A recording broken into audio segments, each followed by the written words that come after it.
Good morning dear children. Social Science Firstile India the Land of Synthesis എന്ന 6th chapter ആണ് നമ്മൾ discuss ചെയ്തുകൊണ്ടിരിക്കുന്നത്. In our last class we discussed about Bhakti movement in North India.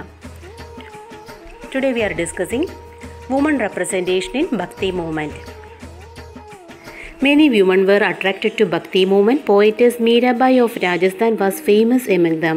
She was a devotee of Krishna. She composed a number of bhajans. All these were prayer songs addressing Lord Krishna. The songs of Mirabai are recited by the people of Gujarat and Rajasthan even today. ഭക്തി movement സ്ത്രീകൾക്കും lower കാസ്റ്റിലുള്ള ആളുകൾക്കും പ്രാധാന്യം നൽകിയിരുന്നുവെന്ന് നമ്മൾ last ക്ലാസ്സിൽ പഠിച്ചു. ഭക്തി മൂവ്മെൻറ്റിലേക്ക് ധാരാളം women's attract ചെയ്യപ്പെട്ടു. അവരിൽ പ്രധാനിയായിരുന്നു ഭക്ത കവയിത്രിയായിരുന്ന മീരാബായ്. മീരാബായിയുടെ ഭജൻസിനെ കുറിച്ചെല്ലാം നിങ്ങൾ കേട്ടിട്ടുണ്ടാകും. ഈ വീഡിയോയുടെ തുടക്കത്തിൽ നിങ്ങൾ കേട്ട മ്യൂസിക് മീരാബായിയുടെ ഭജനിൽ നിന്നുള്ളതായിരുന്നു. മീരാബായ് ഒരു കൃഷ്ണ ഭക്തിയായിരുന്നു. മീരാബായിയുടെ ഭജൻസ് എല്ലാം ലോർഡ് കൃഷ്ണയെ അഡ്രസ്സ് ചെയ്തുകൊണ്ടുള്ളതായിരുന്നു. All these were prayer songs addressing lord Krishna. The songs of Mirabai are recited by the people of Gujarat and Rajasthan even today. Mirabai did not have a band of followers or group of her own, yet she was considered as a source of inspiration even after centuries. മീരാബായിക്ക് സ്വന്തമായിട്ട് ഫോളോവേഴ്സോ അല്ലെങ്കിൽ ഒരു ഗ്രൂപ്പോ അങ്ങനെയൊന്നും ഉണ്ടായിരുന്നില്ല. എന്നിട്ടും ഇത്രയും നാളുകൾക്ക് ശേഷവും even after centuries ഇത്രയും വർഷങ്ങൾക്ക് നൂറ്റാണ്ടുകൾക്ക് ശേഷവും അവരൊരു സോഴ്സ് ഓഫ് ഇൻസ്പിറേഷനായിട്ട് ഒരു പ്രചോദനമായിട്ട് ഇന്നും തുടരുന്നു. Besides Mirabai, the presence of women was visible in Bhakti movement in different parts of India. Lal Ded of Kashmir, Behinabai of Maharashtra, Akka Mahadevi of Karnataka and Andal and Karakkal Ammayar of Tamil Nadu were prominent among them. മീരാബായിക്ക് പുറമെ ഇന്ത്യയുടെ വിവിധ ഭാഗങ്ങളിൽ നിന്നുള്ള സ്ത്രീകൾ ഭക്തി പ്രസ്ഥാനത്തിൽ ഉൾപ്പെട്ടിരുന്നു. അവരിൽ പ്രധാനിയായിരുന്നു കാശ്മീരിലെ ലാൽ ദേദ്, മഹാരാഷ്ട്രയിലെ ബഹിനാബായ്, കർണാടകയിലെ അക്ക മഹാദേവി, തമിഴ്നാട്ടിലെ ആണ്ടൽ, കാരക്കൽ അമ്മയാർ തുടങ്ങിയവർ. Next topic is results of ഭക്തി movement. Even though the Bhakti movement evolved with the aim of dedication to God, it created certain qualitative changes in the Indian social system. The propagators of the Bhakti cult, through their words and songs, maintained that everyone has equal in front of God. This strengthened the concept of social equality against caste discriminations. Dedication to god, ഈശ്വരാർപ്പണ എന്ന ലക്ഷ്യം വെച്ചുകൊണ്ടാണ് ഭക്തി movement രൂപം കൊണ്ടതെങ്കിലും Indian social സിസ്റ്റത്തിൽ അത് ചില ഗുണപരമായിട്ടുള്ള മാറ്റങ്ങൾക്ക് കാരണമായി. ഈശ്വരന് മുന്നിൽ എല്ലാവരും തുല്യരാണെന്നാണ് ഭക്തി പ്രചാരകർ, ഭക്തി പ്രൊപ്പഗേറ്റേഴ്സ് പറഞ്ഞു നടക്കുകയും അതുപോലെ പാടുകയൊക്കെ ചെയ്തിരുന്നത്. The idea of gender equality began to take shape. The idea of social equality got wide popularity since the movement was led by low caste people like Tiruppan Alvar, Kabir and Lal Ded. Regional languages developed. Evil practices were questioned. സ്ത്രീ പുരുഷ സമത്വം എന്ന ആശയം രൂപപ്പെടാനായിട്ട് തുടങ്ങി. Gender equality എന്നുള്ള ആശയം രൂപപ്പെടാനായിട്ട് തുടങ്ങി. എല്ലാവരും തുല്യരാണ്, സ്ത്രീകൾക്കും പുരുഷന്മാർക്കും തുല്യമായിട്ടുള്ള സാമൂഹിക പദവി ലഭിച്ചു തുടങ്ങി. ജാതിയിൽ പിന്നോക്കക്കാരായിരുന്ന തിരുപ്പണ്ണ ആൽവർ, കബീർ, ലാൽ ദേദ് തുടങ്ങിയവർ ഭക്തി പ്രസ്ഥാനത്തിൻ്റെ മുൻനിരയിലേക്ക് വന്നപ്പോഴേക്കും സോഷ്യൽ ഈക്വാളിറ്റി എന്ന ആശയത്തിന് പ്രചാരം ലഭിച്ചു. സാമൂഹികമായിട്ടുള്ള സമത്വം എന്ന ആശയത്തിന് പ്രചാരം ലഭിച്ചു.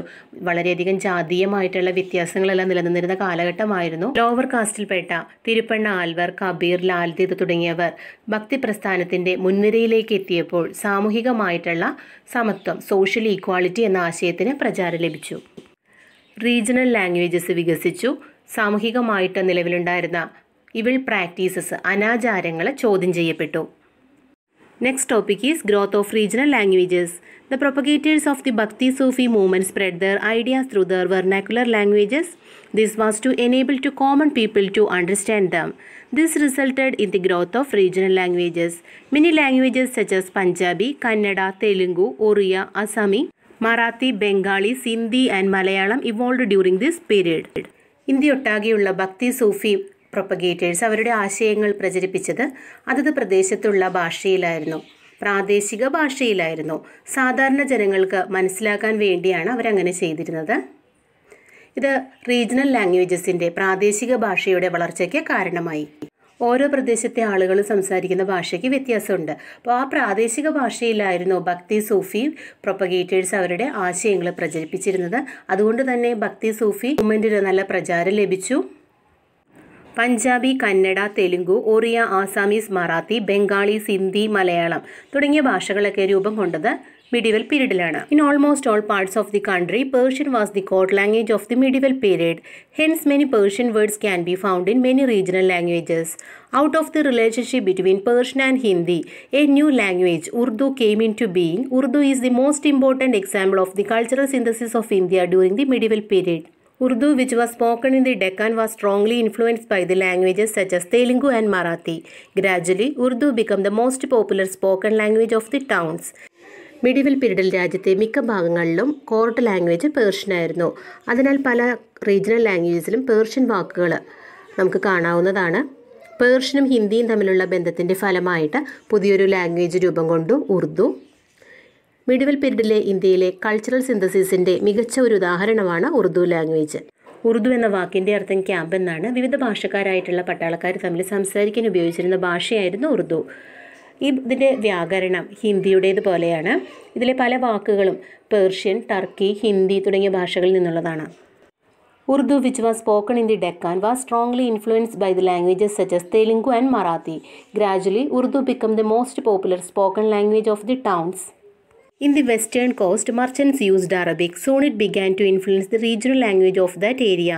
Because of the influence of the Arabic language, a new mixed dialect, Arabic Malayalam, evolved in Kerala. Western കോസ്റ്റിലെ മർച്ചൻസ് അറബി ലാംഗ്വേജ് ഉപയോഗിച്ചിരുന്നു. അറബി ലാംഗ്വേജിൻ്റെ സ്വാധീനത്താൽ അറബിയും മലയാളവും കൂടി ചേർന്നുകൊണ്ട് പശ്ചിമ തീരപ്രദേശത്തുള്ള ആൾക്കാർ, തീരദേശങ്ങളിലെ ആളുകൾ സംസാരിക്കുന്ന ഭാഷയ്ക്ക് അറബി മലയാളം ലാംഗ്വേജിൻ്റെ ഇൻഫ്ലുവൻസിൻ്റെ ഭാഗമായിട്ട് വ്യത്യസ്തമായിട്ടുള്ള ഒരു രൂപം കൈവന്നു. People also used Sanskrit during the Middle Ages. Sanskrit was used in the court of Vijayanagara on festive occasions. Sanskrit prevailed as the language of higher education. The popular literature of Sanskrit such as Puranas, Ramayanas and the Mahabharatam were available in the regional languages. The Persian literature influenced some poets and writers of the period. The most notable Persian writer of the period was Amir Khusro. His love towards India and the pride of being an Indian is clearly revealed through the content of his works. Medieval പീരീഡിലെ ഏറ്റവും ശ്രദ്ധേയനായിട്ടുള്ള Persian റൈറ്ററായിരുന്നു അമീർ ഖുസ്രോ. അദ്ദേഹത്തിൻ്റെ കൃതികളിലെ കണ്ടന്റുകളിൽ ഇന്ത്യയോടുള്ള സ്നേഹവും ഒരു ഇന്ത്യക്കാരനായതിലുള്ള അഭിമാനവും വ്യക്തമായിരുന്നു. During this period, a large number of Indian works were translated into Persian language. Ramayana, Mahabharata, Atharva Veda, Upanishad, etc. belongs to this category. The historic chronicle of Kalhana, Rajtarangini, was translated into Persian during the reign of Kashmir king Zain ul Abdin. വിവിധ Indian ഭാഷയിലുള്ള കൃതികൾ Persian ലാംഗ്വേജിലേക്ക് translate ചെയ്തു. മഹാഭാരതം, രാമായണം, അഥർവവേദം, ഉപനിഷത്തുകൾ എന്നിവയെല്ലാം ഇത്തരത്തിൽ Persian ലാംഗ്വേജിലേക്ക് translate ചെയ്തു. കൽഹണൻ രചിച്ച ചരിത്ര ഗ്രന്ഥമായ രാജതരംഗിണി കാശ്മീരിലെ രാജാവായിരുന്ന സൈനുൽ അബ്ദീദിൻ്റെ കാലത്ത് പേർഷ്യൻ ലാംഗ്വേജിലേക്ക് ട്രാൻസ്ലേറ്റ് ചെയ്യപ്പെട്ടു. Hindi received tremendous impetus during the medieval period. Ramananda and Kabir delivered their moral advice in Hindi. The Dohas of Kabir were the finest example of Hindi literature.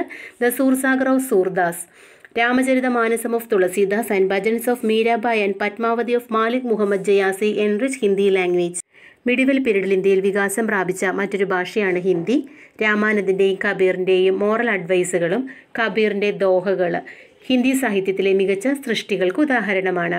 സൂർദാസിൻ്റെ Sursagar, തുളസീദാസിൻ്റെ രാമചരിതമാനസം, മീരാബായിയുടെ ഭജനകൾ, Malik Muhammad ജയാസിയുടെ Padmavati എന്നിവ ഹിന്ദി ഭാഷയെ സമ്പുഷ്ടമാക്കി.